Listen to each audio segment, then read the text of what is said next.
Om Shanti. So welcome all of you to the workshop on simplicity. Before we begin, let's spend a few minutes in silence to evoke the presence of the Supreme Being.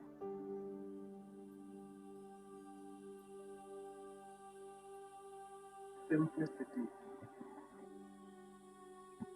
Ask yourself,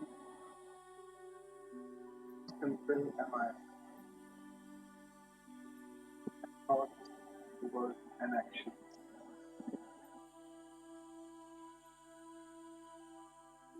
How simple is my nature with others? Am I easygoing? Today, let's explore this virtue in detail.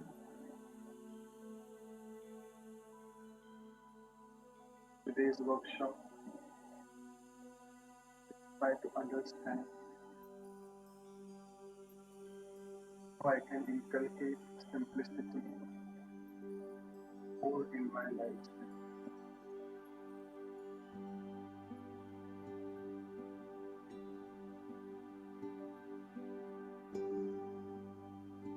So we'll be having Sister Manda who will be joining us shortly. As you can see, we have covered these workshops so far since almost the last 1.5 years now. Today is on simplicity.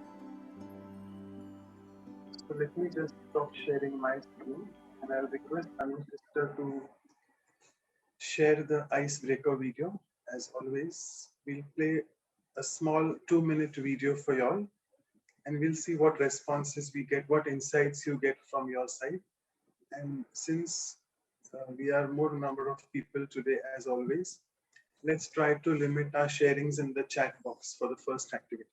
So Anu sister, if you can just show us the video. Thank you.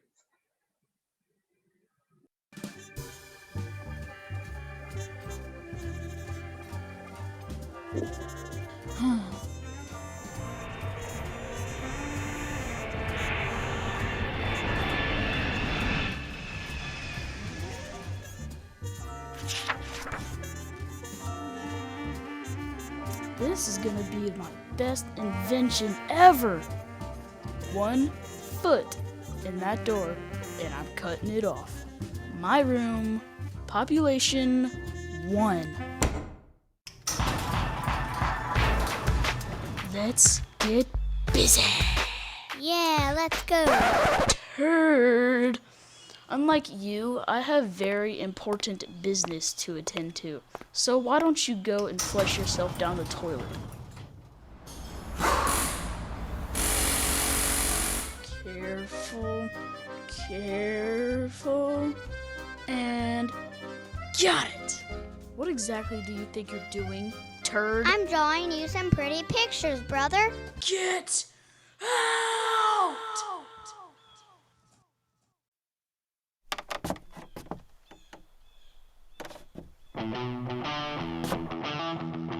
Systems check.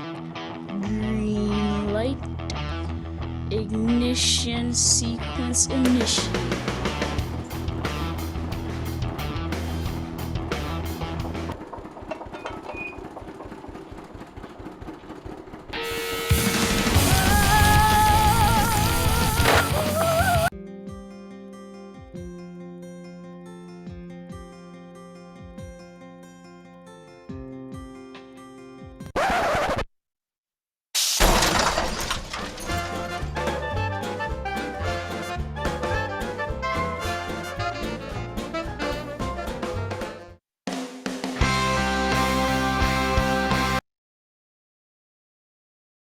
Okay.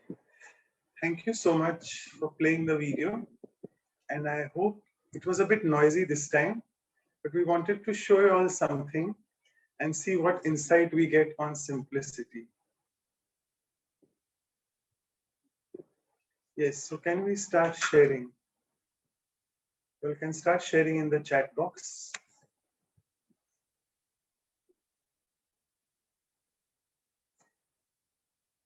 What was the combo, the brother and the sister combo shown in this?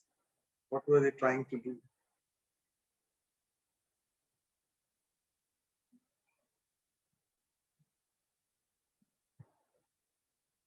Okay, brother Emmanuel is saying simplicity works. Okay.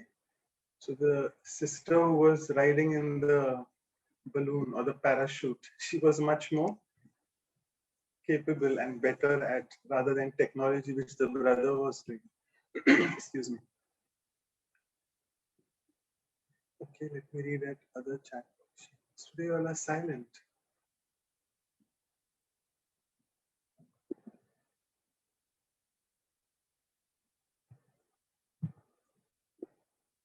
Okay, I think Balwinder's sister has mentioned energy flows where your attention goes. He imagined and he manifested his dream. Cooperation, the brother was tech savvy, the sister was creative. Okay, Balwinder's sister, that's what you're saying, right? Does simplicity work or complexity works? What do you all feel?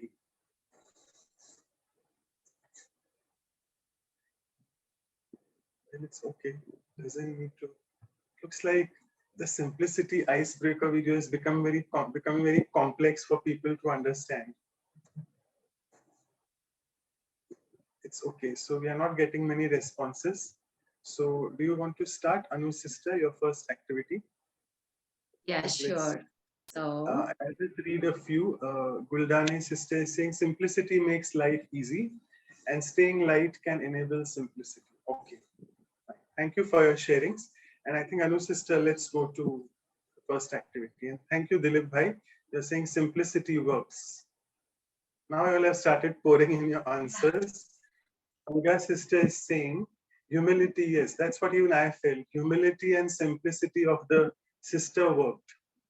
And Balwinder sister is saying something very complex. Let me read it out for you. Complexity becomes simple when you love what you do. Right. Thank you. Thanks all of you for your sharings. I think we'll go ahead with the first activity. Over to you, Anu sister. Thanks. so the icebreaker has worked. We have woke up to simplicity. Now let's start with our first exercise. So the first exercise is understanding the true meaning of simplicity. So again, simplicity is a value or virtue, and we all may see it differently. So, what does simplicity mean to me? And that is how I'll understand what is simplicity. So, for this exercise, we'll all reflect on the question, what is the meaning of simplicity for me? So, for each of you, just think of you, take your notepad and pen and write, what is the meaning of simplicity for me in relation to my nature, my thought process, my relationships, desires, and expectations from others? What can be complex, what can be simple? How do you see yourself? Your nature is simple. The thought process, you can say how you think that is simple. What is that you see how the relationships should be? That is simple for you. And what should be my desires and expectations from others that I can define as simple? So, what is the meaning of simplicity for me? I think there are many categories: nature, thoughts, relationships, desires, and expectations. So, let's take 2 minutes to write down and then please come up with your sharings. I'll play some music.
I'm sure you all got it. So what is simplicity? What does that simplicity mean to you in terms of your nature, thoughts, relationships, desires, and expectations? So now I see already some messages on the chat in different languages. So I'll request our translators to help us out with that. We have our translation happening in Spanish, Hindi, Portuguese, and French. So we will request you to speak up. So I hope you can unmute yourself. Okay. So we'll go to chat box. If you're comfortable, you can put in the chat box. Otherwise, who would like to share what you have got? What simplicity mean to you? Anyone who likes to share, unmute yourself and speak.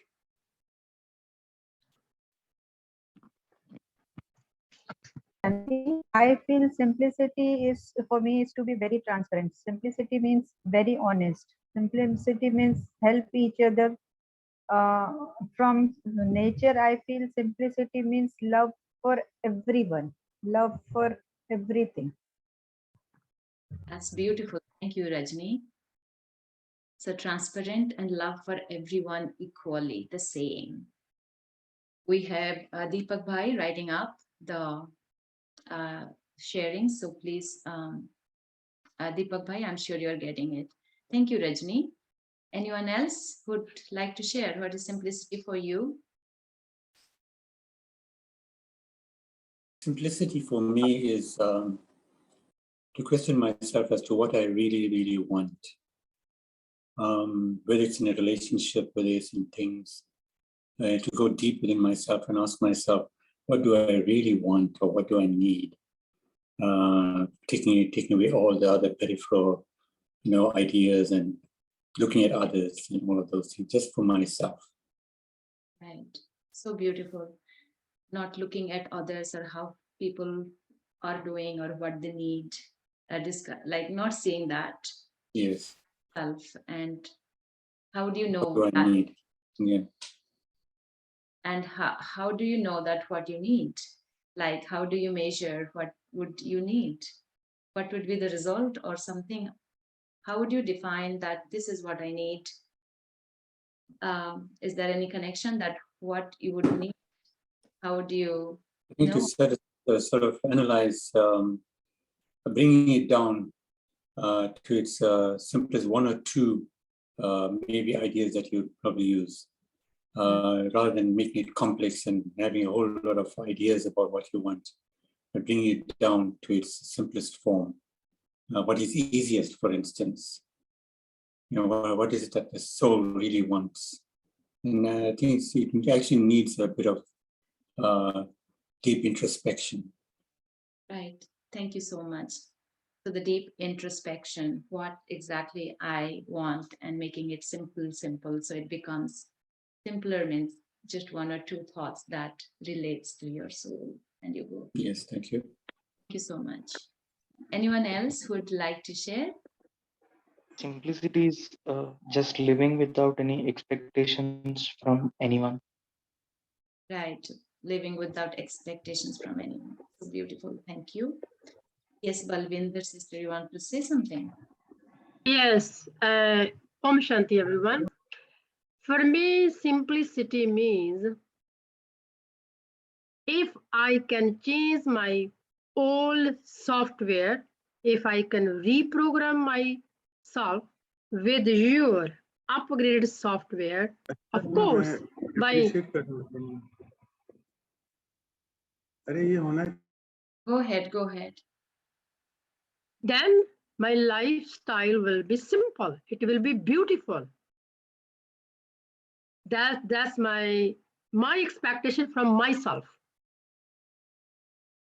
Right. Very nice. It sounds a bit complex maybe, but I understand that rewiring, right, from past to new, which is simple, that can work for you. Thank you, Balvinder. There are so many points I see on the chart. Maybe let me take a few, and then again, whoever would like to share, please be prepared to share. Andy says straightforward, uncomplicated. Straightforward. Melanie says amor. Maybe that's love. I don't know.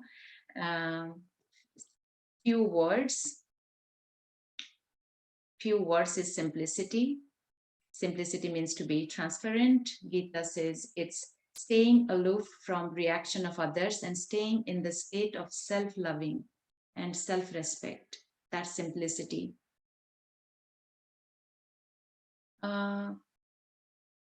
Few words and simple relationships, keeping it simple in every relationship and interaction. Vidhi says no extra thoughts, easygoing and humble is simplicity. Ashwini says it is easy to take a straight path in everything by making one's own nature easy. Nature feels very comfortable when we are simple. Lata says simplicity for me is acceptance, forgiving, forgetting, moving on. Simplicity means who can mold himself or herself in any situation. That is simplicity. Simplicity is happiness, being self-conscious, and with self-consciousness living every moment. Simplicity means know what and why, staying happy. Simplicity means purity, listening, understanding, adjusting, humility, and let go of ego. So many. Purity. I think we have simplicity means easy nature, adjusting nature. So many. So now I think I'm not going to read it. We are going to put it in the sharing column that you will get it when we'll share in the email later on.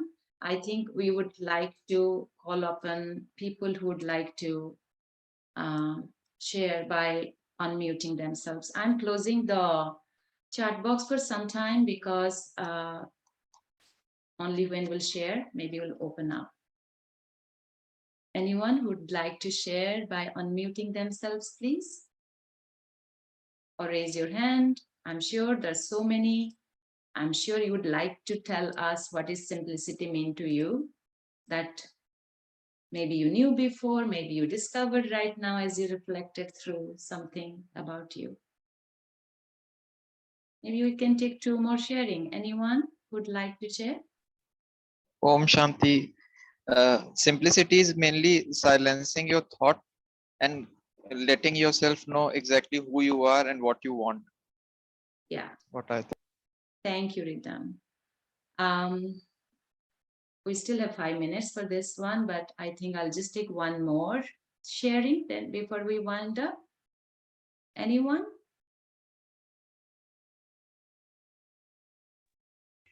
Simplicity means, according to me, reducing the desire, being egoless, and having much love to the others, and also giving what you have or sharing the others. Thank you. Thank you so much. Yeah, as we'll move forward, we'll be seeing that also in the talk. Our senior 2 beautiful, simple sisters shared, freeing the self from vices or any kind of negative thoughts and feelings for others is simple. Thank you, everyone. I think, Deepak Bhai, if you have written up, can you show it on the screen and we can wind up? So there are a few, as you can see on the screen. Do good and never expect anything in return, being straightforward, uncomplicated, and having few words in your conversations, honesty, love for everyone and everything, and making own nature easy, comfortable for others, no extra thoughts, easygoing, humble, no extra thoughts is winning, simplicity for is also acceptance and being yourself, and forgiving, forgetting, moving on, being easy, staying happy. I think there's a very focused, this sharing has so many beautiful values that I'm sure we all can relate to. Thank you, everyone. So now let's move on to our next part. I'll hand it over to Brother Manoj. And Thank you so much, all of you. It was amazing, beautiful sharings. I am surprised. I feel this workshop can be concluded here itself, all the exercise, because it was really wonderful. The way you all have understood simplicity is very deep, because it's absolutely not on the superficial level of not having makeup or not doing fashion. It's a very deeper thing. So I'm really amazed. Thank you all. So let us just, Manoj, before we go brother, into the... sorry to Yeah, interrupt. Can you make the yeah, music more less loud? We want to hear yeah, you. I did that. Yeah, I did that. So I'll try to make it still further low so that you all can hear my volume. Guys, thanks for reminding that. No problem. So what I'll do now is, before we go into the action planning mode with Sister Shruti, that how we can implement simplicity in our life in different ways from now onwards, let's try to practice the next 4-5 minutes, a little bit of meditation on simplicity.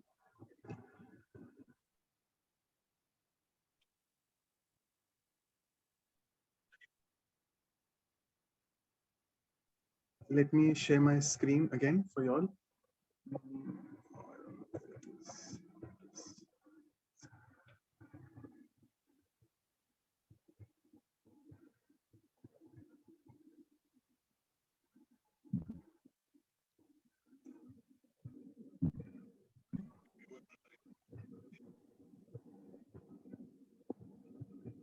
Sorry.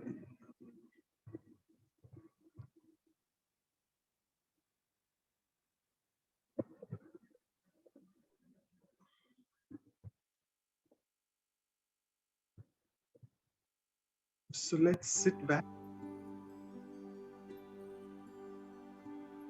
take a few deep breaths in and out.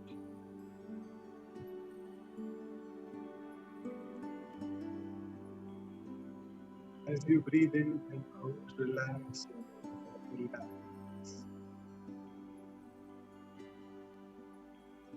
Could you reduce the volume more, brother, if possible?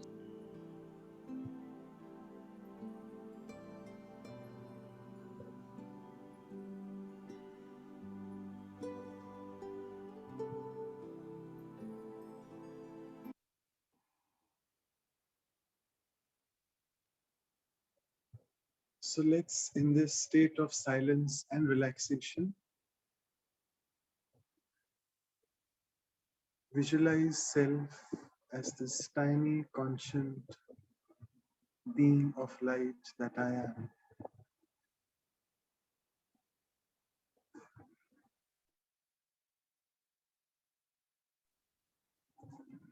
And see, I am so simple in my form,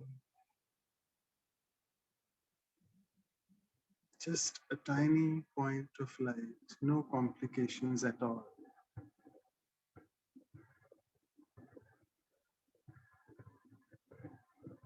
And let me now try to put this simplicity in my thoughts, words, and actions.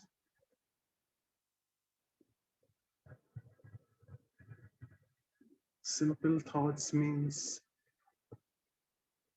being very easy nature and very light in my thinking. Few thoughts, but powerful thoughts. Practicing economy,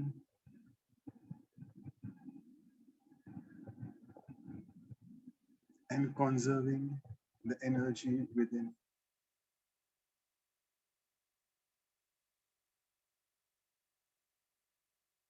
As we are always concerned about switching off lights and conserving energy, physical energy outside, let's try to practice economy of thoughts. simplicity of thoughts and conserve our energy within.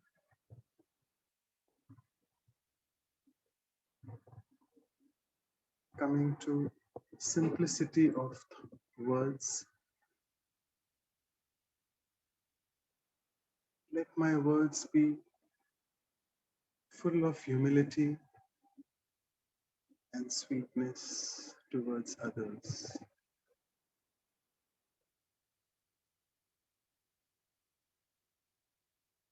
Finally, my actions, again, also filled with easygoing nature, lot of love and humility for others.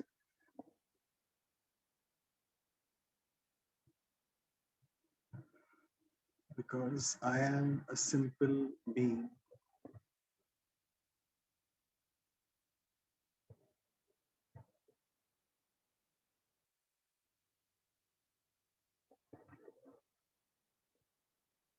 And let me, as a preamble to the next exercise of action planning,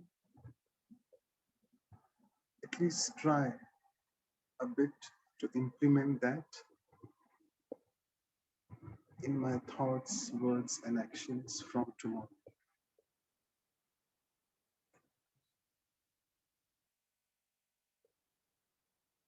So with this, I now hand it over to Shruti sister.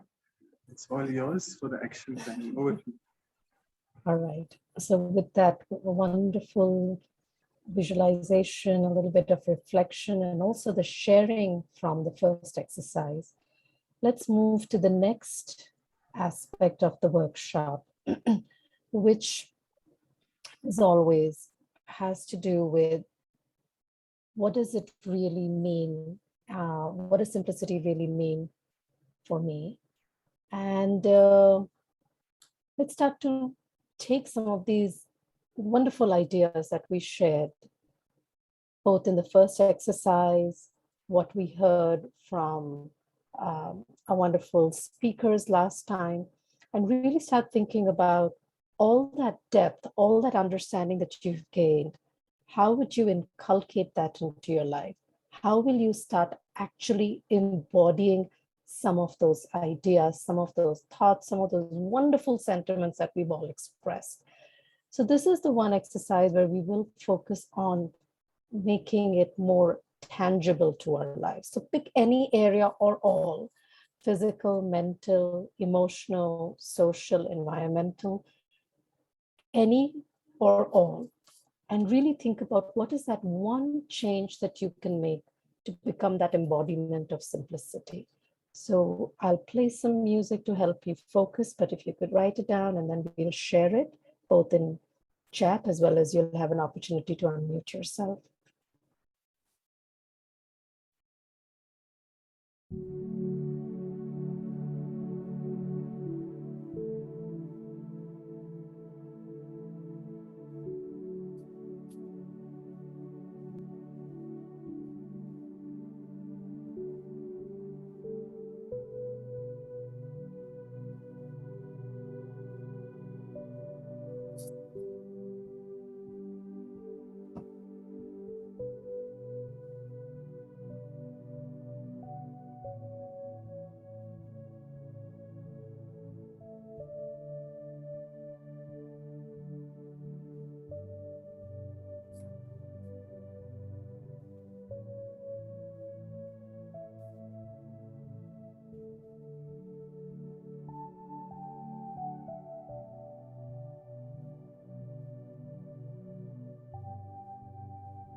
Everyone is ready.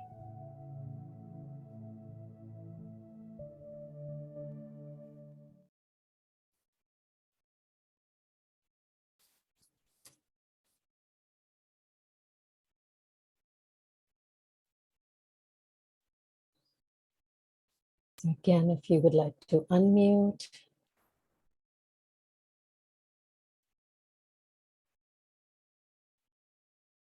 Share how you would make simplicity a part of your life. Are there any changes that you think you can make? Yes, go ahead with these. Can I share, sister? Yes, please, go ahead, yes. Spend only on necessary and most important required things. Nice. And stop overthinking. Yeah, and stay connected with people who need you, and maybe we can support somebody in some way. Yeah. Very nice, very nice. So frivolity, right? Whether it's spending or thoughts, and then really using that for somebody who needs you. Very nice. I see, Bina, you've raised your hand. Would you like to unmute? Yes, the one thing I would like to do, to live as simple life as possible. Like, you know, I can say it Hindi. Hindi में बोल सकते हो? हाँ जी बोलिए. जितने में गुजारते हैं थोड़े कम में गुजारा करो. Think about the people in the world. हम लोग नॉर्थ अमेरिका में हम लोग बहुत कुछ वेस्ट करते हैं हर तरीके से. Like environmentally wise, food wise, everything. We use 60% of world resources, and that bothers me a lot. So I try my best not to use those kind of things, and I am keep reducing it now. Very nice. So what Bina is really talking about, not just like Vidhi was talking about, not just buying what you don't need, but Bina is really talking about not consuming what you don't need. Conscious effort. We all need a conscious effort about water bottle, about so many things we buy, and so much processed food is there. There's so many temptations, you know, and we really don't need all those things. Very simple nice. Food, simple thinking. My dad used to say simple living, high thinking. Very nice, very nice. Yes, Sujata, go ahead. I see your hand is raised. Hi. So this is how I look at simplicity. In terms of physical, I would simplify my physical needs. You know, we overburden our life with a lot of needs that we don't actually need. We accumulate things. So that's the way I would like to simplify my physical needs. And mental, like somebody else said, reduce overthinking situations through and analyzing too much, learning to put the full stop faster, not that we don't, but do it faster. Emotionally, I think simplifying emotionally would mean feeling genuine and no pretenses. You know, be who you are and let people see who you are very clearly with nothing extra there. Social, I would like to keep my communication easy and clear. You know, we complicate our communication with unnecessary words and ideas, and so to keep it more basic. In environmental, I would like to declutter my spaces, definitely, and make my physical environmental space also very neat and clear, and less number of things there. Thank you for letting me share. No, that was beautiful, and you covered every single area in such a succinct manner. Very, very beautiful. Thank you. Rhythm, I see your hand up. Om Shanti. I think physical, I think I need to start deep breathing, first of all. In terms of mental, everybody said we just need to check from where the source is of the thought. We just need to cut it from there. Right. Coming to the point of social, I think social is simplicity. If we are simple, our communication is going to be absolutely transparent, and it'll be fine. Environmental aspect is need to realize our responsibility towards environment and ourselves. Om Shanti. Very nice. Thank you. Yes, Vijay Bhai, go ahead. Om Shanti, all my dear brothers and sisters. Please accept my greetings of love, peace, and happiness. So, one thing, my original state, I will try to remember. I am a soul. Always remember, you are all souls of purity and silence. Second, no व्यर्थ, no waste, which we call economy, which Baba says economy. No व्यर्थ, no sankalp व्यर्थ, no thoughts waste, no speech waste, no karma waste, and एक नामी, एक की याद हमेशा, हमेशा एक बाप की याद. ये तीन चीजें अगर हम करेंगे तो I think we'll follow simplicity. Om Shanti. Very nice. Again, a lot of depth. So thank you, Vijay Bhai. And Manoj Bhai, Anu Behan, for your, I couldn't get a chance to share with you. Vijay Bhai is actually attending the retreat at Anubhuti. I couldn't attend because of my throat, but he was talking about our Vihasa programs with Sister Gayatri and Sister Wadi yesterday. So he's there in person enjoying a lot of those sessions. Yes. Thank you, Shruti Didi. We were all missing you because there were many people from Vancouver also, and of course from here. Yes. So anyway, it was a very good session yesterday. It was fantastic session by Sister Didi Wadiji and Sister Gayatri ji. Wonderful sessions. Very Thank nice. you. Would anybody else like to share?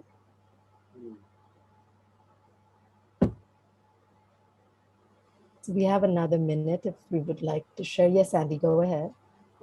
Just simplicity, really, like economy with thoughts and actions completely, really.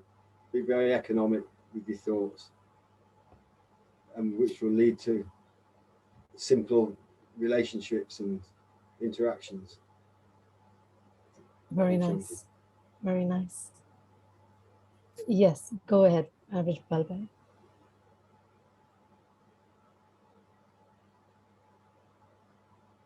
Are you able to unmute, Vijpal Bhai? I saw your hand up. Yes, yes, please. First is the listening, then is the understanding the person. Then we should be ready to give. As Swami Vivekananda said, give whatever you can give. Otherwise, nature will force you to give. So go on giving willingly. And as Baba says, giving is receiving. And then love and humility. Then we should learn to suffer gracefully, considering ourselves as a soul and not as a body. And then the greatest enemy of the self is ego. Let this ego go and we will be simple. Thank you. Very nice. Thank you. Okay, I think with that we are ready to wrap up. Is it Pooja sister capturing the notes? Brother Bhai Deepak Bhai. doing that today. Okay. We got some wonderful thoughts and ideas. I think overthinking seemed to be something that seems to be resonating with a lot of folks, which is very, very accurate and very timely. Staying connected with people who you can support, living a simple life, not wasting natural resources. Frivolity, I think that came through in a big way, whether it's buying more stuff or consuming more than you need. Simple living, high thinking. So simplifying what you need, reducing too many thoughts or too much analysis, being genuine, being authentic, keeping communication also easy and clear. There is something about simplicity of communication as well. So not just thinking, but what you actually say, keeping spaces neat and clean, deep breathing as a precursor to avoiding too much thinking, staying soul conscious, which we again discussed tremendously, the first lesson and the last lesson in Brahma Kumari is about thinking of yourself as more than your body, but as something which is more divine, transient, far deeper. Economy in remembrance of God as well, and economical in terms of your thoughts leading to simple relations. And I think, and a couple more, thank you. Bye. So, understanding people and giving unconditionally, and humility. The humility and simplicity go hand in hand with love. And the soul conscious stage, and continuing to remember that you're beyond the body. I think with that, I will hand it back to Manoj Bhai for the next portion of the workshop.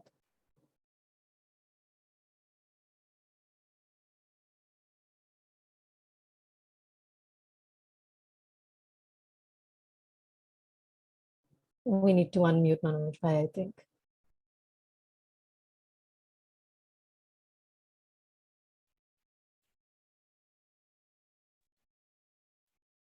The thing is,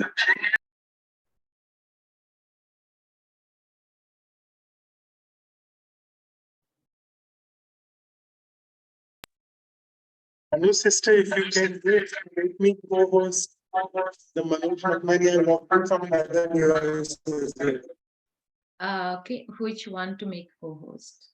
The I name. think both, we might as well make him both. Sorry for this. No problem. Let me find the other one. Okay, I got it. Oh, sorry.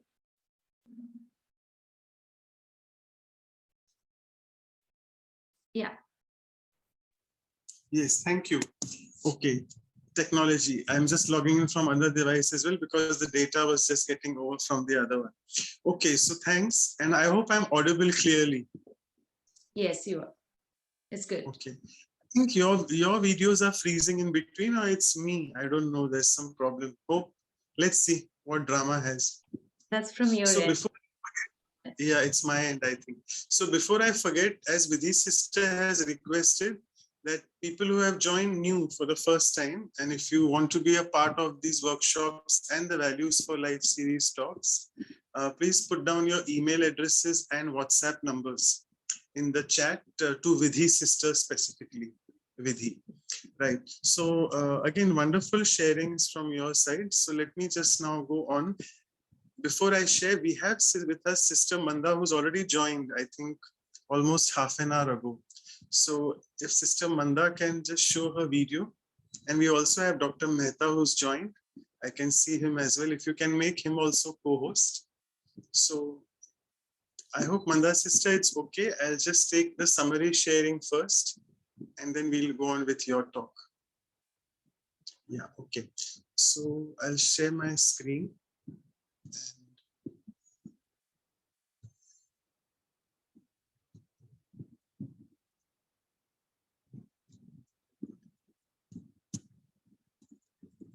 Yes. So we had the workshop, we had the talk last time with two very powerful sisters, Santosh Didi from Russia all the way, and she covered almost 35-40 minutes, and followed by that Sister Deepa, also a senior Raj Yogi teacher. She covered for around 30-40 minutes as well. So what Santosh Didi said primarily was trying to understand simplicity in its proper perspective. So first is, she said, simplicity is equivalent to easy, being easy. Someone who is easy by nature, easy to deal with, easy to speak to. And she also said, gave the example of sun. The sun, the nature, the sun in the nature, the big star which we have, it doesn't need to be reminded that it has to rise and shine. It steadily rises and then its brightness increases. Same thing is with flower. So both these examples relate to the mother nature which we have around us. So nature is also so easygoing and it happens so effortlessly. So same thing in our life, our internal nature is in what you say, equivalence with the nature outside, what we call my nature. It is in coordination with the nature outside. So let us try to make our nature also very easygoing, effortless, and simple for people to gel well with.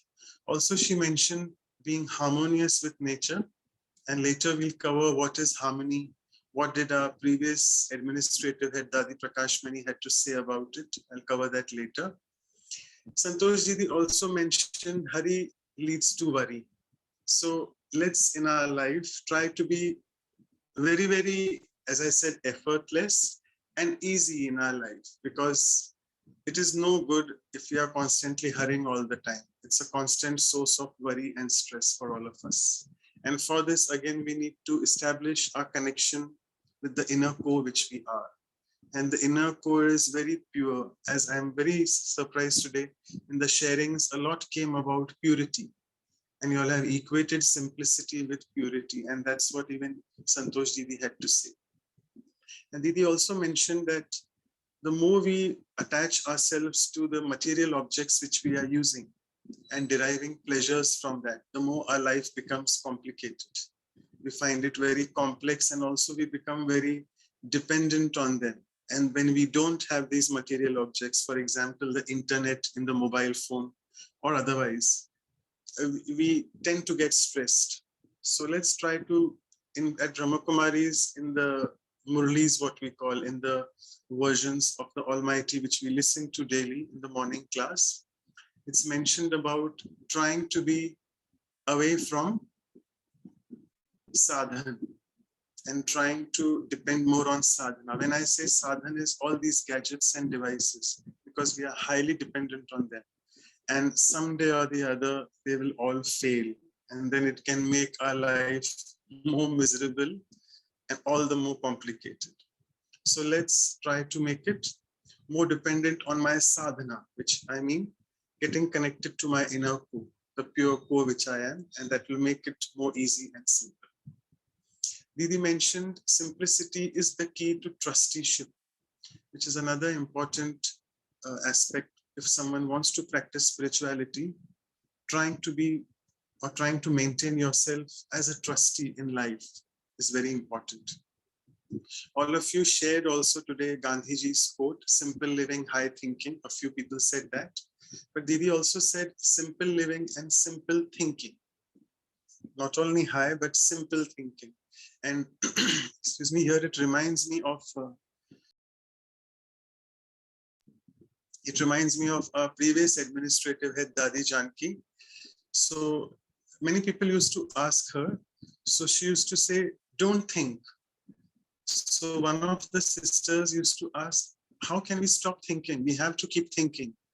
It's okay if you say, Dadi, very lovingly, they used to say, don't overthink. But why do you say don't think?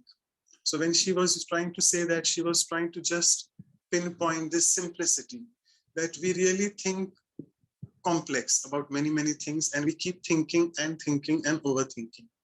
What she meant was just whatever is the first thought, have a good connection with the divine and implement the first thought which comes, and that makes your life quite simple to lead. Then Santosh Didi covered on the glamour and the glitz of the entire outside world, the entire fashion industry, which all of us know can never thrive on simplicity. I'm sorry, I have to just keep muting myself in between. I'm having a little bit of dryness in the throat, so apologies for that. So she said that all the celebrities who are really behind all sorts of things to make themselves look very good, again, their self-worth, the worth of the self is totally based on external things. And that's the reason there's a big boom industry in plastic surgery, all sorts of things, much more better than me in the West. So Didi mentioned here that that is a very dangerous thing to happen, because if I'm aging and I get a few wrinkles on my face, I really get very complicated and I feel very low. So we need to really be very careful about these things. And Didi mentioned a quote here that simplicity is a beautiful medium between having too much and too little. So simple doesn't mean become a beggar and not have a good life. Yes, we can have a good life, but try to have this balance of not having too many things and also not too little. Didi mentioned here again about the materialistic world which we are in. We have a lot of obsession for lots of gadgets, devices, and nowadays the science and technology can really drive you crazy. Today I have something, tomorrow I need something, and this really makes life very complicated. Again, because of my dependence on these devices. So Didi was trying to say that try to get connected to the seed. And what seed am I? All the virtues, love, happiness, peace. And at this point of time, she also mentioned about checking what am I eating. Vegetarianism. She pointed a lot on about that, because if in my plate I'm getting served someone's dead body, it's something very complex, because that will create complex emotions inside me as well. And it really takes me away from my original nature of non-violence. So Didi said that we have to respect every life and make sure vegetarianism is the way forward. She spoke a lot about trying to practice soul consciousness. And she also mentioned a beautiful value which we have done a workshop on and a talk before as well on economy. I remember Sister Jayanti shared a lot on economy. She was the one who had spoken on that value, and Brother Yogesh helped us in the workshop. So economy is another value where we really have to see that if my thoughts are less, I'm economical in that, it reflects my simplicity. And to add to this, again, in our daily revisions here in the spiritual, what we call Murlis here at Brahma Kumaris, the elevated versions tell us about Ek Nami, which is remembering, it's a Hindi word, similar to economy in English, but in Hindi it's Ek Nami, remembering the name of only the one, and that is the Supreme Being. So the more I establish a relationship with that one, I can practice economy very easily, because all my relationships are only with him. So all my dependencies are only with the divine. So I can automatically become economical in my thoughts. Also, as far as relationships go, all of you have covered that how we can be simple in our relationships. So Didi mentioned here that try to think that I am a deity soul, what we call in Hindi Devta, which means Dene Wala, the one who's constantly giving. So if I'm just giving and giving in my life, no expectations of anything from anyone, what we again call in Sanskrit, Ichha Matram Avidya, whereby I have ignorance of all desires, no expectations from anyone at all, then it's my life, then my life truly becomes simple. Because complications come in life when I start expecting from people and also from situations. Because if a situation is not according to what I want, it can really drive me crazy. And coming to this last aspect, which I said I'll be covering, is harmony. So it reminds me Dadi Prakash Mani, which even Santosh Didi mentioned, Har Mani, which means in Hindi, Har Manna. Har Manna means to accept defeat. It's okay. If I have accepted defeat and I'm happy that you are winning, so then there is no reason for us to have any conflicts. And that's what Dadi Prakash Mani, one of our previous administrative heads, that was her principle in life. And this way she had really won so many hearts. And also the more simple we are through all those things which we have discussed, the more we earn blessings. And blessings is a big subject, dua in Hindi, what we call. And then we can become instruments of service for the divine. So again, this quote of Santosh Didi, that simplicity is a beautiful medium between too much and too little. I'll take a few questions. I have a few more minutes. So actually Deepa Didi, because since Santosh Didi was about to leave for a flight, so Deepa Didi was answering all the questions. Thanks to her immensely for that. So someone was asking that, can I come to Brahma Kumaris without wearing white? Deepa Ben answered, yes, it's perfectly fine. You can come to the center wearing colored clothes, and white is actually, it's an amalgamation of all the 7 colors. So don't worry about that. More important is to have a white mind inside. And all the sisters, they wear white because it's in one way a universal code, a uniform for them. But we can really enter in different colored clothes as well. Simplicity is mistakenly taken, it's understood as someone is being foolish. In the sense, people try to take advantage or undue advantage, I must say, of people who are simple. But that's what Didi mentioned here, that being simple does not mean that you are not wise, but it is just that you choose to be simple in your responses to people, and that really makes you inside very calm and quiet. So it's just by nature you're simple. That doesn't mean you are not wise.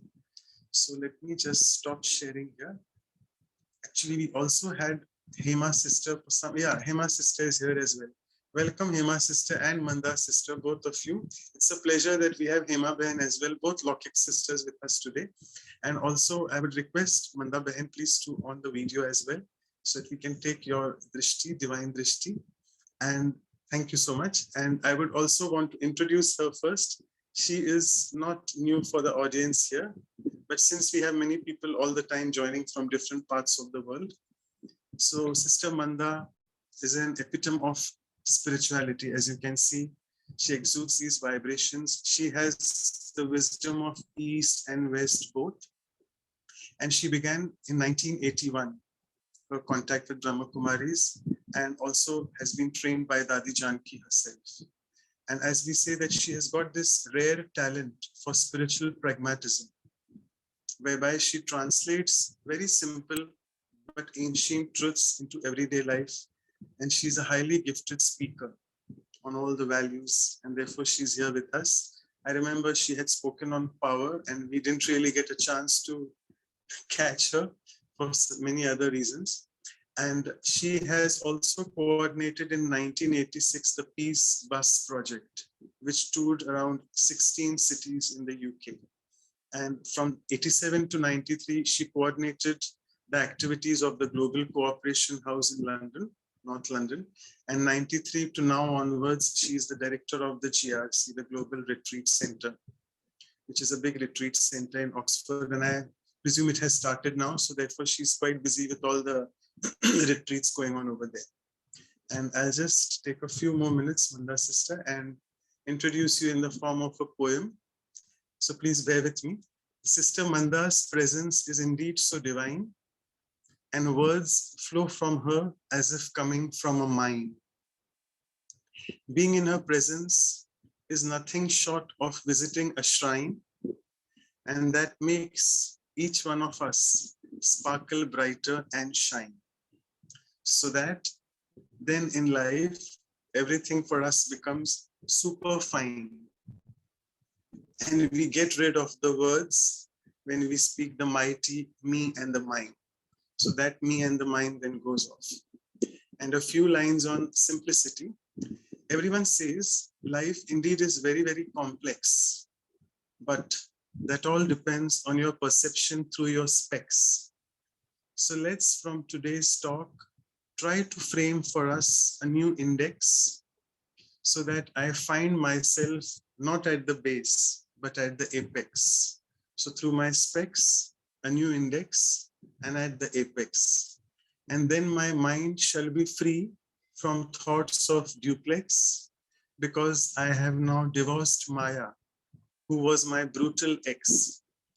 So with this, I would try to stop. And over to Manda sister. Thank you so much immensely for taking time once again. It's really a pleasure and honor for you to be here and listen to you. Thank you.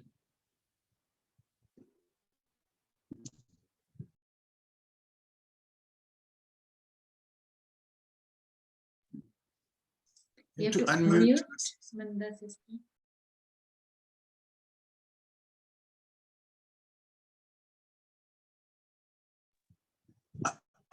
I think Anu sister, probably you have to give her the co-host. There's some problem with even I. Yeah, she was co-host, but let me check. Sorry, give me one sec.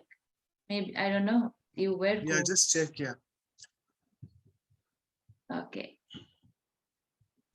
She isn't now, that's the reason. Now you can. Just a moment, we'll just make you co-host again, yeah. Now you can unmute. Check. Okay. Yeah. Thank you very much. Yes, I was on a different device before, and now I've switched to my computer. But first of all, a very great pleasure and an honor to be with you. But a special salute to Ashok Bhai I'm seeing you after a very, very long time. I hope you're keeping well. Missing you in Madhuban whenever I come. So hopefully next time I come, I see you, Ashok Bhai. And of course, many of you too. Nice to see Hema Ben here too. She has a retreat and she has Wadi Ben and Gayatri Ben there, yet she's here. So that's quite unusual too.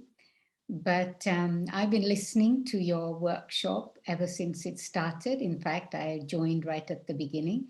So I don't think there's anything left for me to say. You all churned it and explored it so beautifully that you're all just going to go ahead and live it now, right? Is there anything left to be said? But what I felt was that perhaps, yeah, you all have a thorough understanding of what simplicity is, but all of us have to do the work of going from what we understand in our hearts or in our minds to actually absorbing it and living it. But some things which I can say that I didn't hear them cover just yet, and that is that what is it that prevents us from being simple? What is it that wants to make us, inside of us, what is it that wants to make us look something other than what we are inside? Whether it's in terms of the way we think and present ourselves intellectually or articulate ourselves, or whether it's the way in which we live our lives. There were 2 or 3 things that came to my mind which are a bit of a hindrance for us. And the first thing that came to my mind was our concern about the opinions of others. Baba calls it, or in the Brahma Kumaris, we understand very clearly that lok laj, the concern about lok laj, that when we're so worried about what the society thinks, what other people think of us, then we try to keep up our standards and levels that are going to be acceptable to other people. And what that means is that, in fact, when I live my life on that basis, I want to be accepted, I want to be seen, I want to be acknowledged, I want to be respected, I want to be seen and heard in a certain way. Then we try to live our lives in the way that other people want us to live them. So it's a very big question to ask ourselves, even in my own spiritual life, am I really living my life with integrity to my own self and to my own commitment to spirituality and my deep relationship with God? Or am I living my life to conform, to belong, to feel that I'm part of something, which is natural to human instinct? And it's not a problem to want to belong, but it becomes a problem when I compromise truth, when I compromise my own self, when I compromise what I recognize to be the right thing, truly. And so this is a very big question that I think it's important for all of us to ask on a regular basis. And I ask myself this question to my own self: am I living my life honestly and truly to how I want to live it? Am I living my life the way God would want me to live it? Or am I living my life the way people want me to live it? This is very natural in the sense that it's very common, not natural, it's very common. And when I start to do that, when I live my life on the basis of how others want me to be and live, then my life becomes very complicated. My life then no longer is simple because I'm chasing my own tail. I'm chasing other people's tails that are many, many, many tails. And when I work towards pleasing other people in that way, then I never arrive anywhere. I never get somewhere. It's always as if there's something else, someone else to please, something else to do, something else to achieve, and my life does not become clean, and my life gets very complicated. So that's one thing to think about. The other aspect is there is a terminology that I heard someone use over a long period of time, looking good syndrome.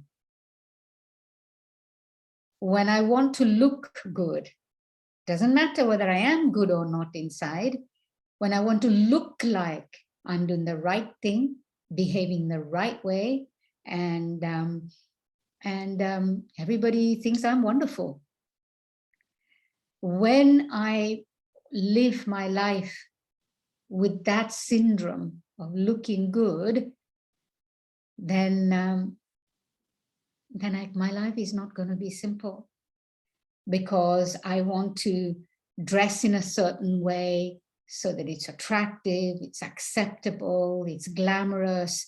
And this doesn't only just mean in terms of, somebody mentioned about, I think Manoj Bhai mentioned a point that was raised by your last conversation about movie stars and all of that. Forget about movie stars, that's very obvious. But even amongst us, you know, somebody also asked the question, do I have to wear white when I come to your gatherings? So do I wear white to look good, look the part in the Brahma Kumaris, and so I'm more easily acceptable? So why am I wearing white even? If it's looking good syndrome will make me feel that amongst the Brahma Kumaris, everybody wears whites, and if you wear white, then you are the in person. You are one of the crowd. Is that the reason why I wear white? I may understand why I wear them, but why do I actually do it? So this aspect of looking good in the way I dress, the way I live, how is my life so kind of make it so that other people are envious of me? If I'm living my life to make other people think, wow, she's made it. She's got everything. She's got position, she's got possession, she's got people, she's made it. Why? What is it that I'm thinking as I live my life? And so my sense is that in order to make my life simple, I need to be able to have renunciation. The expression that we use is tyag. You know, in Kali Yuga, in this Iron Age world, there is so much, so many comforts, not just comforts, but everything is attainable easily. Am I always thinking about what next I could have? And if that's the case, then my lifestyle becomes very, very complicated. I never arrive at a place of peace and contentment. Peace and contentment with what I have. You know, it's in India that we say, don't we, that if you live in a hut, or when you live in a hut, in other words, you have simply what you need. Do you see someone else's palace and knock your hut down because it's such a small hut? But that hut that you have is the roof over your head. It provides you with shelter. It provides you with a place where you can rest. And so, you know, taking stock of what I have that serves me. It's something that I myself was doing a couple of weeks ago with a friend of mine from Australia. And we were saying, okay, let's pick on something that we can work on together, so that we didn't use the word simplicity, but that's what it meant. That am I aware of all the amazing, wonderful and beautiful and powerful aspects that I have in my life? They keep me keep me serving, keep me served, and that allows me to serve in return. And so if I want to keep my life simple, then I think we have to take stock of every little thing that we have, that is, whether it's whatever kind of roof I have over my head, at least I have a roof over my head.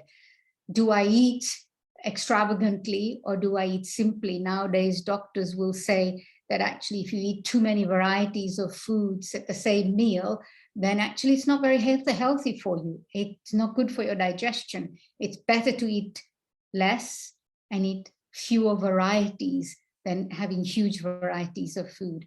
You know, here at the retreat center, I'm conscious of how we used to serve huge meals. And in doing so, it was our generosity of spirit. It's God's generosity of spirit. But yet at the same time, to be conscious of allowing people to recognize what is good for them and helping people in that way. So, you know, simplicity for me goes through to all of these different aspects. Do I do things to impress people? And if I'm doing things to impress people, then I'm again constantly going on and on about what I need to be doing. So I boiled it down to a few things, actually. That one is to think simply. What does it mean? And you know, Manoj Bhai mentioned some points about that. He said, don't think. Actually, she meant don't think. She didn't mean don't think too much. She meant don't think. In other words, think about what you need to think about right now at this moment, in this situation, at this time. That's it.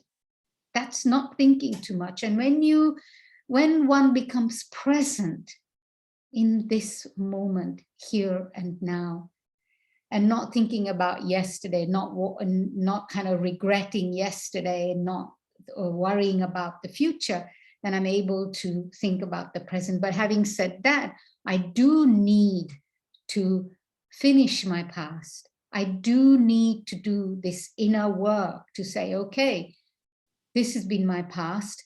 These are my lessons. These are my mistakes. And these are my lessons. And I need to make sure that I learn the lessons, that I implement the lessons that I've learned in the future. Then I can let go of my past. I can't just say, okay, well, don't think about the present. Just think about the present and don't worry about the future. It doesn't work like that. Because we are living, in a sense, our minds and our hearts have absorbed, even our bodies have absorbed past. And so the influences of the past is there. So I can stay awake to that influence and therefore say to myself, okay, this is my past and I need to be able to be free from this past. I recognize this has been my journey. This is where I've come from. And this is where we say goodbye. Then I can be present at this moment. I just want to remind you there is a translation going on. Can you go a little bit slowly? Yes, this is my eternal problem. Easier. I'll try and be as slow Sorry. as I can, no problem. It is true. So, past, to make peace with my past, to recognize it, not ignore it, not pretend that it didn't happen. But yes, this was my past. This is where, you know, here in the Brahma Kumaris, in our daily lessons, sometimes we're reminded, write down all the things of your past, because when you write it down, then you own it. You see it in front of you and you realize that this is what I've done and I own it.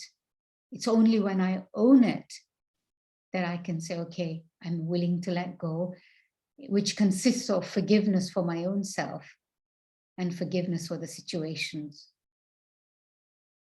or forgiveness of the people that were part of that situation. Then I can be present. And only when I'm in present moment, then I can be simple. And that is to say,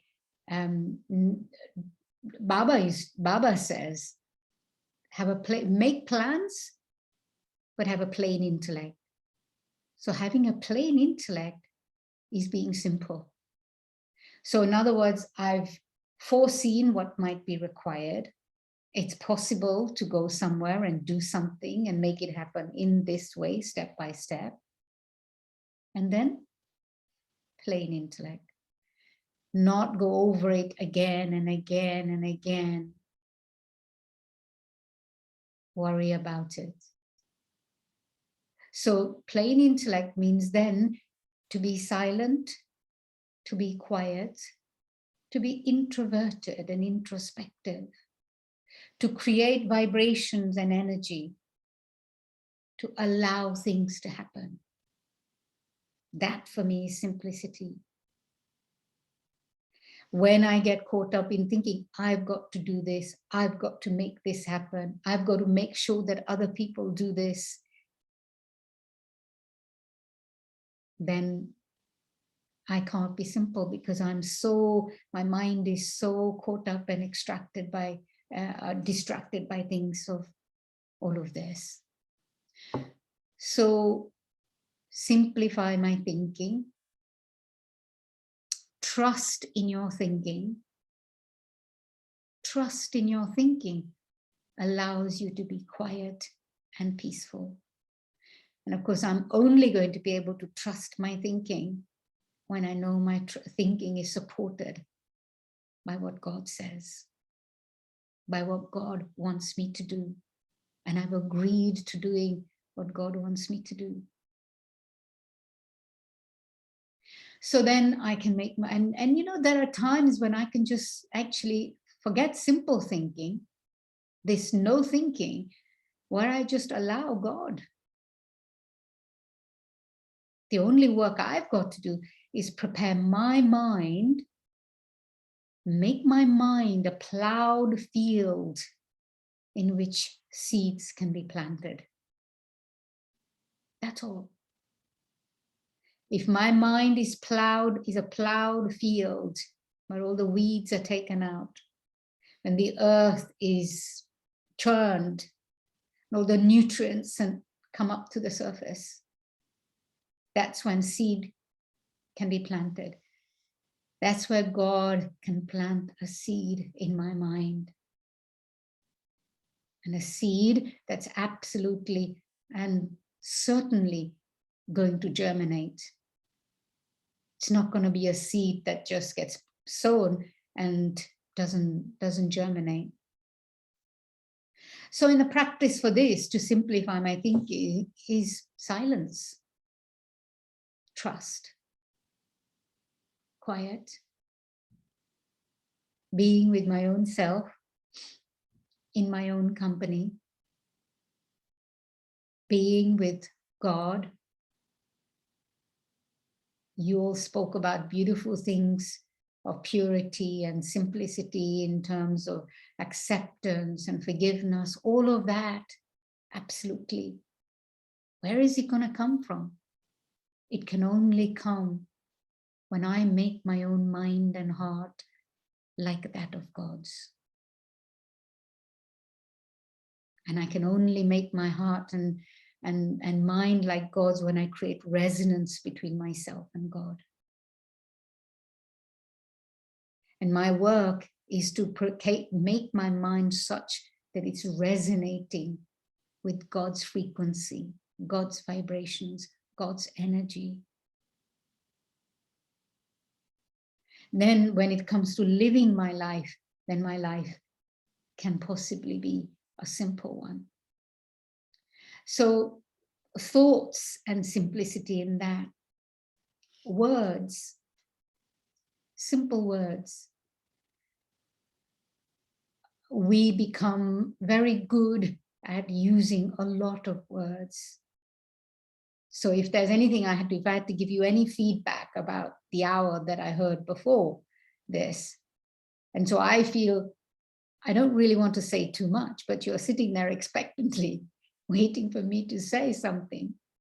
But my own preference would be, let's just sit together in silence. So too many words can also be a distraction. And that distraction is dissipating my energy. So Daddy also used to say that speak words, fewer words, but speak words that are precious. Let your words be such that they're like pearls and people are waiting to catch those pearls. So it means my thinking has to be simple. My words have to be simple. You know, well, you all know that I used to translate for Daddy Janki. And so often, many clever translators came along the way. And I say clever because their vocabulary was huge, much bigger than mine often. But Daddy's vocabulary was very simple. Daddy didn't use complicated words. Daddy's words were very simple, but they went right to your heart. And anybody could understand them, whether they were highly educated or they were simple people. Everybody understood Daddy's language. But when you use complicated vocabulary, then you lose some people. So I remember when I used to translate for Daddy, I felt that it was important to bring forth Daddy herself. It wasn't about, and the only way, I wasn't a good translator, I feel. There were very, as I said, clever translators, but why I could continue to do it and why Daddy continued to let me do it is because she felt that she came through. And I could only do that because I would use the same simple, limited language that Daddy used. And I felt that was important to be able to articulate Daddy. So words have to be very simple too. There are times when complicated language can be used, but there are times when it's not necessary. But simple language, everybody understands. So I think it's important to be simple in our words, in our ability to articulate.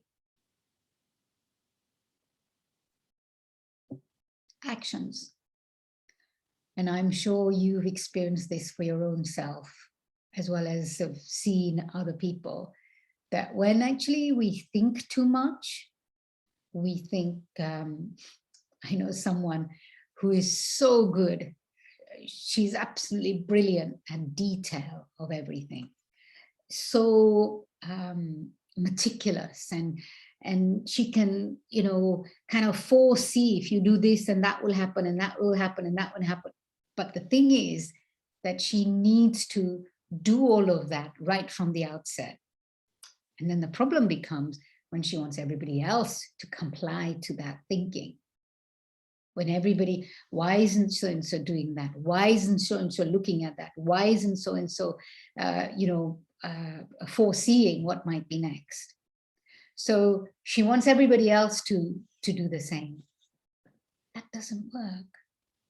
For me, what I've found that's helpful for me, instead of making big, long plans and action plans, let's do it for 2 weeks. And let's review it after 2 weeks. Let's do it for a month and then review it after a month and see what else is required.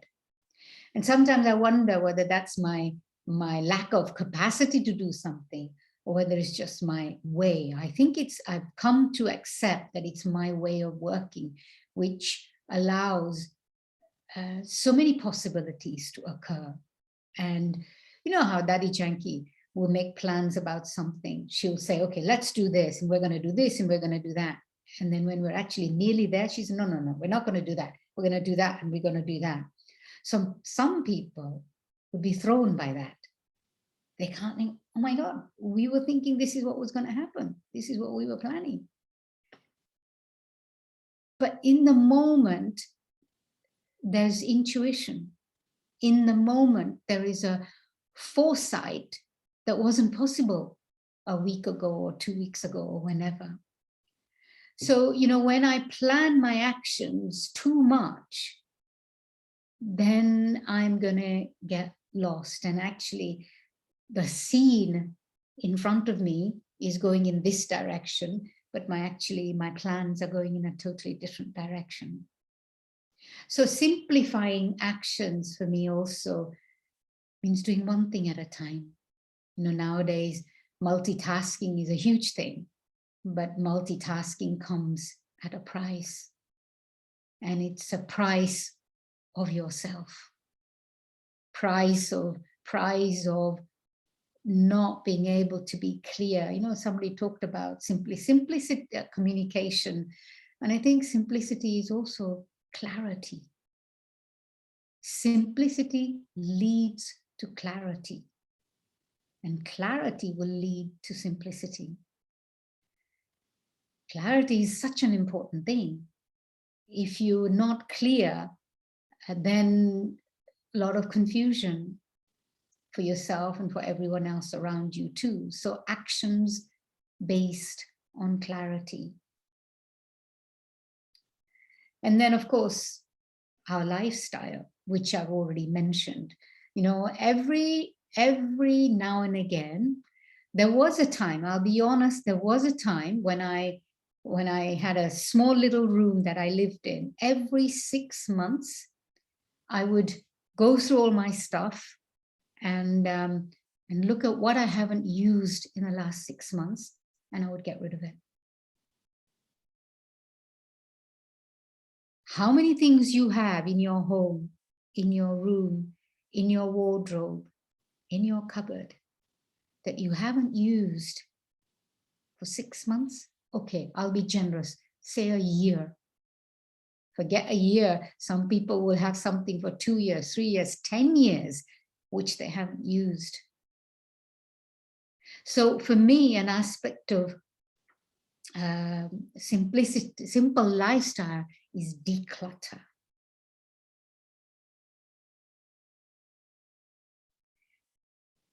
How much clutter do we have in our homes in terms of personal stuff, in terms of, I don't know, artifacts that you might keep, the books that you might keep, the ornaments that you might keep, the furniture that you might keep? It's there. You know, my parents are quite old. My dad's going to be 91 this year. And, you know, they have a tiny little house. And it's everything that's there, he has to keep it. And I go and I say, let's get rid of this and let's get rid. Are you using this? If you're not using this, why don't we give this away to someone else? But it's very hard for him. It's very hard for him. It's always been there. So it has to be there. Yet it might get in the way. It's sometimes falling apart. It's not serving anything anymore. So simplicity. How cluttered is my life? You know, they say the way in which you live, the way, the environment in which you live is a reflection of what's going on in here. If there is clutter around me, it means there's clutter here. If my desk is cluttered, then it means my work is cluttered, whether I like it or not, whether I own up to it or not. How much is my desk clear?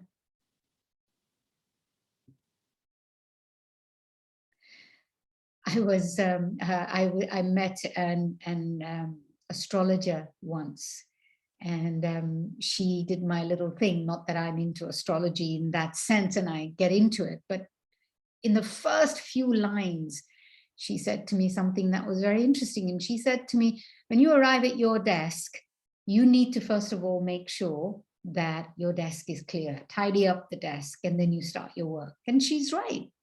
She's right. I can't, too many papers, too many things. I can't think clearly. And I think it is the case for all of us. But we don't realize that we're not thinking clearly. We think we are, but we're not thinking clearly because of the clutter around us. So in our lifestyle, decluttering is very important. Now, I mentioned about food, and many varieties of food means that there is it's not healthy for us. How many clothes do we need? How many sets of clothes do we need? You know, Dadi Janki used to pride herself on how she came with a little Air India bag with 2 sets of clothes in it. You washed one set and you wore another set. I remember it was our early morning session in which our class, it came up that, you know, people have too many pairs of shoes. And I remember I was with Dadi Janki at that time. And I said, but Dadi, here in the UK, I need indoor shoes for winter and indoor shoes for summer. I need outdoor shoes for winter and outdoor shoes for summer. I need walking shoes. I already have 7 or 8 pairs of shoes. She laughed. And it's true. I mean, that's one thing. But besides that, how many pairs of walking shoes do I have? Do I have 2 or 1 or 10? Talk about simple, theoretically. So if I'm truly willing, many people spoke today about wanting to take a commit to being simple. So I'd like to challenge you that when we finish this session, it's a weekend, isn't it? Today is a Saturday, tomorrow is Sunday. Can you go through your stuff and find out how much of it is clutter and how much of it is necessary? What will you find? How much will you find? First start. You know, saying food sits in our cupboards for such a long time. It's gone off, but it's still sitting there because we haven't got around to throwing it away. Cans or bags or whatever. So anyway, I'll stop here because it is a subject that's vast and we can go on, but let's have a few moments of silence together. And then if after that you have some thoughts or questions you'd like to share, we can take that up for a few minutes. But too many words, lots of words. So let's just stop and absorb. Perhaps you can ask yourself, what is it that resonates with you to create, make tomorrow simple? Let's not talk about months and weeks ahead, but how could you make your tomorrow simple?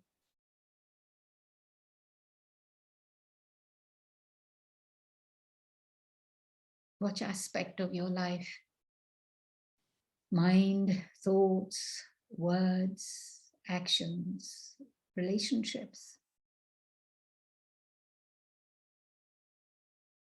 I didn't take up relationships, but expectations in relationships make life complicated.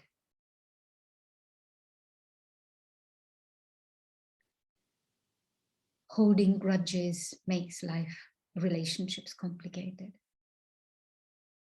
Feelings of animosity, dislike, makes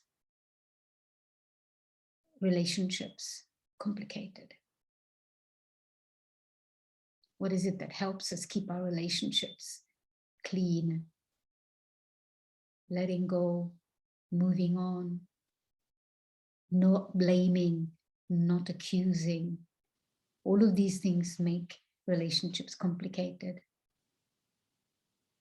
Complicated relationships means relationships of friction, conflict.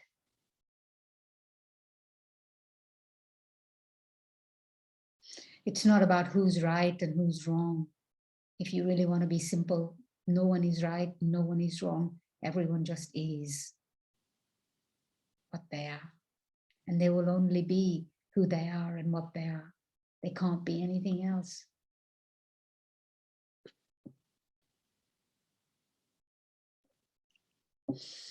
So let's just stop for a few moments.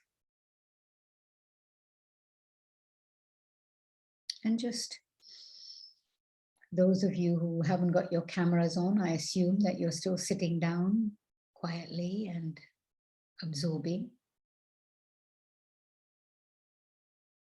And as you do that, just be with yourself, self-reflective. What are the areas in which I could become more simple?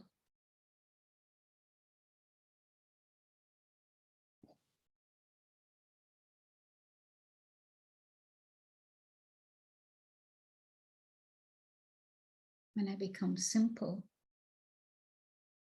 my life becomes easy.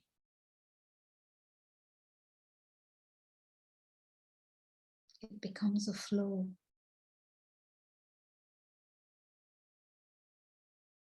It becomes natural.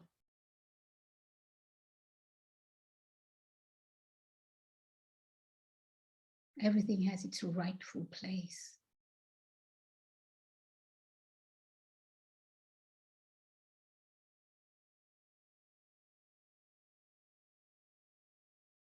Am I at ease with that? That everything has its rightful place.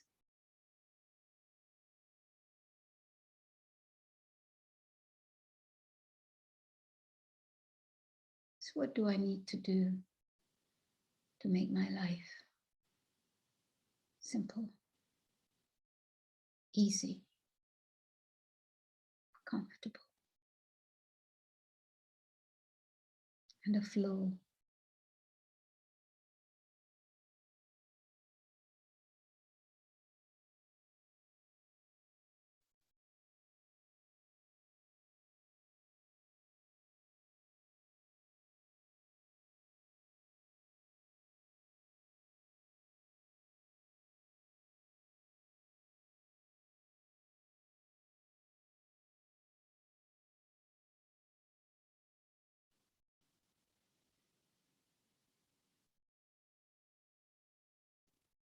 You know, you feel clean when there's simplicity. Your heart feels clean.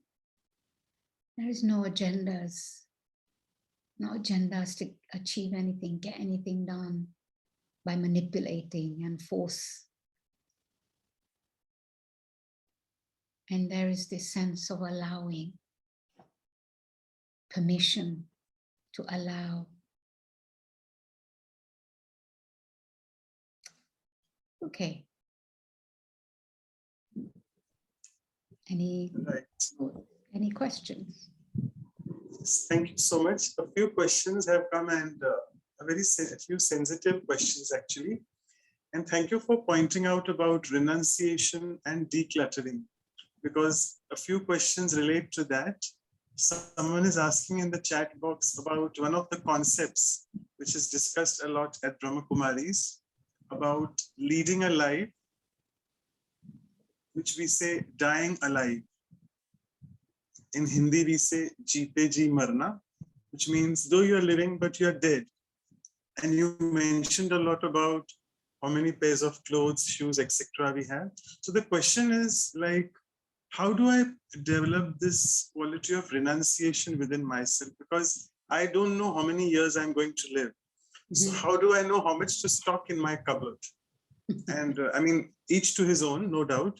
But can you give us a rough guideline of how to practice this renunciation and die alive, being alive, but dying from inside? I kind of mentioned already how much do we really need. We think we need so much. But also my own belief is that life is a flow. Life is a journey. And when I actually give to life, when I am generous with life itself, which means I'm generous with that which is around me, for what I'm generous with what I have. And when I'm generous with people, then whenever I need something, it will always come to me. How much faith, how much trust do I have that what I need, I'm not saying use up everything and get rid of everything and hand over everything to the Brahma Kumaris. Nobody's ever said that. Of course, you need to have foresight as to what I need, But am I keeping it because I doubt? Am I keeping it because out of my greed? Am I keeping it thinking when I need it, I won't have it? Or am I keeping it being practical that actually for the next 10 years, I need to feed myself, I need a roof over my head, and I don't have a job right now, or I'm retired. I don't want to be dependent on other people. So there's a certain amount I need to keep, but I keep with a trust and a faith at the same time, creating my fortune by doing acts of charity. You know, it's not just trust out of the blue, but when I serve with what I have, then what I need will always come to me. When I serve with what I have, my mind, my body, my wealth, my time, my talents, when I use all of that to serve, it will always be there to serve me. The other aspect that I actually forgot to mention in terms of simplicity is waste. If I waste something, this is a principle that Daddy Janki taught me that I've never forgotten. And that is that when I waste something, or when I have something and I waste it, when I need it, I won't have it. Understand? The person who's asking the question. If I waste something when I have it, then when I need it, I won't have it. I think I have, just think about it. I think I have so much money and I can be extravagant with it and buy useless things just to make myself feel good. I have a shopping addiction or, you know, whatever. I buy, I hold on to it. I will spend the money. In 10 years' time, when I need to feed myself, I don't have it. Time, I know this is something I'm sure we all have the experience of. I think I have 1 hour to do something. Then I go off and do something for 55 minutes, and I've got 5 minutes left to do what I need to do. Or the time has come so close that I've actually lost track and I needed to make preparations for what I was going to do in an hour's time. And I didn't manage it because I wasted time. So I think that's a principle to remember. I'm not saying get rid of everything you have. I'm saying be sensible with it, but at the same time, use what you have in a worthwhile way. Right, thank you. And I have this question coming up from an IT engineer. So he says it's a workplace question. It says that we have complex practical situations at workplace. I am simple, but dealing with people who are not very simple and are very complex, and they are not easy to deal with actually, those people. So can my simplicity be a weapon to deal with that complex people? It's the only thing that can be a weapon to deal with complicated things, because simple people will be able to cut through the complications actually and arrive at a solution. You know, I've forgotten his name. Who's the mathematician from South India who basically, you know, created mathematics? Ramanujan. You know, he came up with these incredible, complicated mathematical equations. And, you know, here in Cambridge, they were trying to solve these equations and they couldn't. And they're asking him, how did you do it? How did you do it? And he said, but they just come to me in my prayers. They wanted to know how, and they wouldn't give him credit for his mathematical solutions because he couldn't tell them how. They came to a point where they had to acknowledge that, you know, he had the solutions and they were right. Doesn't matter where they came from, but he had the solutions. So it's a bit like that. So the more complicated external situations or other situations, the more simple we have to be. Wonderful. Thank you so much for your answers and for bearing with our questions. And I would now request Dr. Ashok Mehta, please, to propose the vote of thanks system. Oh, come Over to on. you, Vote of thanks from Ashok Bhai. I don't think that's appropriate. We should thank him. He's there. He should share something from his own experience. Do that, not just vote of thanks. Share something about simplicity from your own life. Yeah, I think that's equally important. I was very simple to begin with. I used to live with minimal things. I used to have a small room, 10 by 10, only one table and bed. And this is my 5 years as a medical student. I used to live on a terrace and used to enjoy the nature, rains and lightnings. And it was so beautiful it was. Then I got engaged and got married. The life became more complex. My wife is so perfect. I would have only a pair of clothes, and I used to wear khadar, all white khadar, and I used to have very little. I used to have one pair of shoes. And over a period of time, what has happened, I can't blame her. It's my own. But what you said was so clear that now I have half a dozen pair of clothes. I mean, half a pair of shoes. You have white shoes, you have black shoes, you have red shoes, you have inside shoes, you have walking shoes. And as I was listening to you, I was living my own life. It was totally different. I think, though I came from a family which had a lot of wealth, but life was very simple. Yeah. Used to live in, maybe there was one kitchen, one room where we used to sit, sleep, everything. And I used to have a small table on my balcony. I think that was a different. Today we live in a huge house, more than cars we need. Everything, we live in plenty. And this is where I think you have taken us back to a reality. I was born Jain.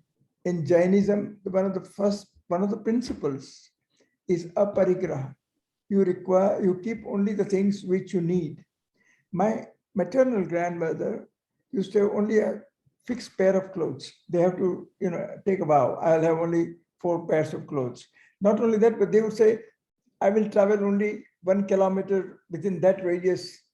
I will not go and try and do things. I think we have changed a lot. I think we live in plenty. We have become more Western. Our thinking has changed. We travel across the world, so I think we're influenced by everything that's different. I think what you have brought a reality, decluttering the mind, decluttering the clothes, decluttering a house. And both of us today, we are in 80s, and we are in mid 80s. I'm 84, she's 1 year older to me. And we have decided not to buy things and to give away the things. But still, we still keep on buying, saying that we are not going to buy. But anyway, we need it. I think so beautiful. I think your exposition was bringing reality to life. But I also want to add, I just want to add though, that we do live in a different era now. This is for the sake of everybody else. We do live in a different era than our fathers and forefathers lived. Life was very simple then. Now with mechanism and, as you say, Dr. Mehta, traveling and all of that, life has become complicated because of the time that we live in as well. So we have to acknowledge that a little bit too. Like I used to travel with one bag, which was for many years, but it was looking worn out, it was looking old. So, it doesn't look nice, Dr. Mehta carrying an old bag, That's how we keep on changing things. I have a car today that's about 13 years old. So my daughter sometimes suggests that, you can change the car. I said, but I don't need it. It's so beautiful. It's still almost the same. And it's only done only 6,000 kilometers. Need to change. So that's, I think old sanskars come back. Yes. And I think today's talk on simplicity has awakened lots of things within me. And I'm sure the same thing happens to all of us. I think the simplicity was outstandingly simplified. And I have seen you translate with Dadi. And I still recollect one day when you are like a bullet, you just shoot. And Dadi said, Manda, I didn't say that.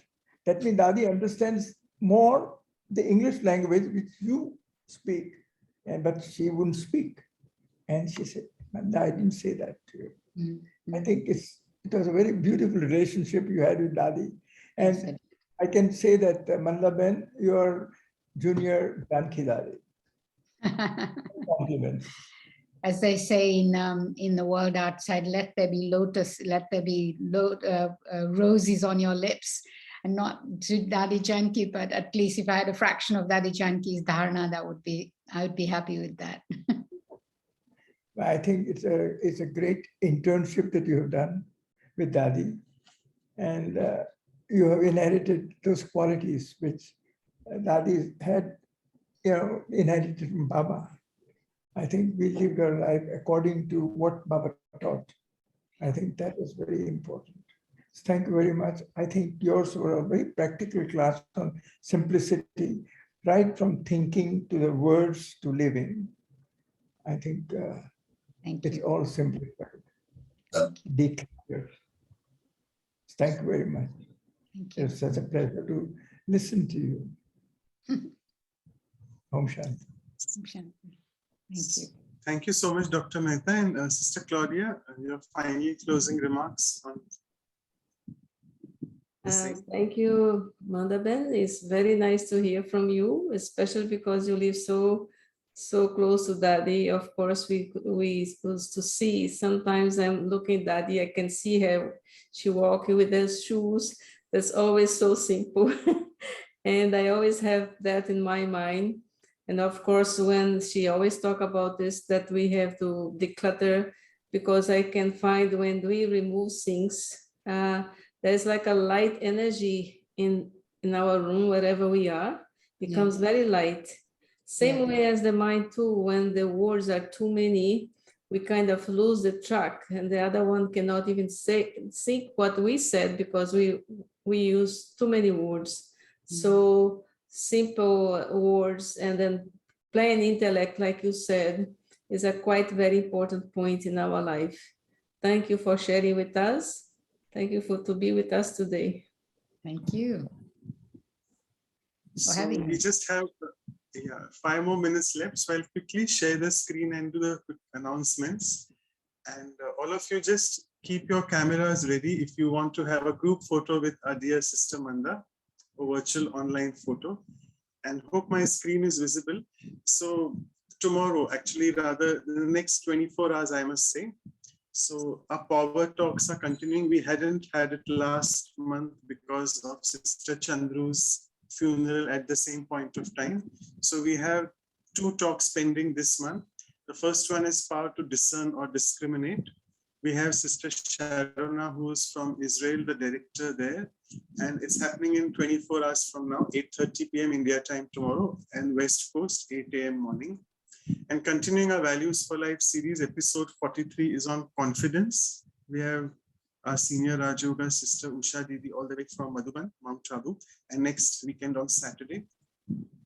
And please await the spiritual significance of Eid. I must say we have covered the spiritual significance of all the festivals of Hinduism, but this was pending in our diary. So we thought we have our very own Sister Hussain, who is also a corporate trainer and a surrendered sister at Om Shanti Retreat Center in Delhi.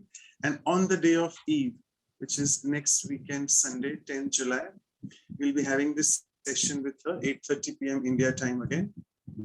And this is our elegant calendar, which we have posted to all of you all in the emails, and our WhatsApp group has the DP picture as that to know what events are there for this month. And let me just stop sharing the screen. And Anu sister, over to you for taking the quick photograph, the virtual one as usual. Thank you. So everyone, you can please open your, so if you stop the sharing, switch on your videos so that we can take picture with our dear, very dear Sister Manda. So beautifully, she taught us to declutter today, this weekend, let go the past. And I want to also mention, I'll take a minute because a lot of people have joined from Europe getting the invitation from GRC and from West Coast USA, getting the invitation from Anubhuti Retreat Center. They have been asking many questions. So please note, you can leave your email ID and phone number here with us so that we can send you all the info moving forward. Also check our website. That is, I want to show this. Vyasa India and Vancouver Brahmakumari's website and our YouTube channel. Then you'll have all the videos of all the sessions. And these are our also the link, playlist links. So you can check this video to get these links and so that you can be connected with us. So I hope everybody has switched on their videos. I still don't see few people with video on. So if you like to be with Sister Manda's photo in today's session, please switch on.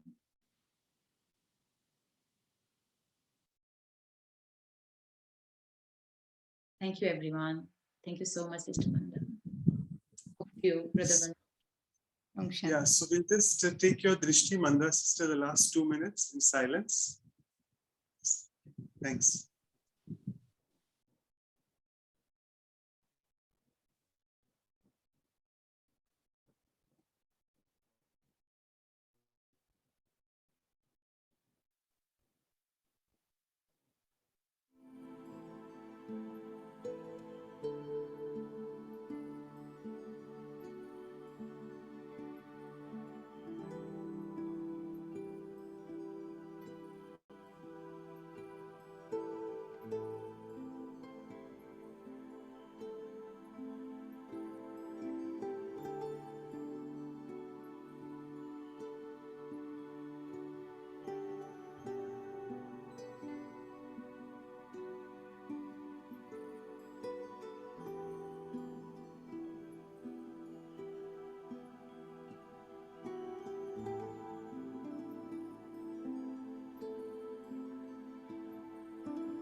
So thank you once again, Sister Manda, for your divine presence.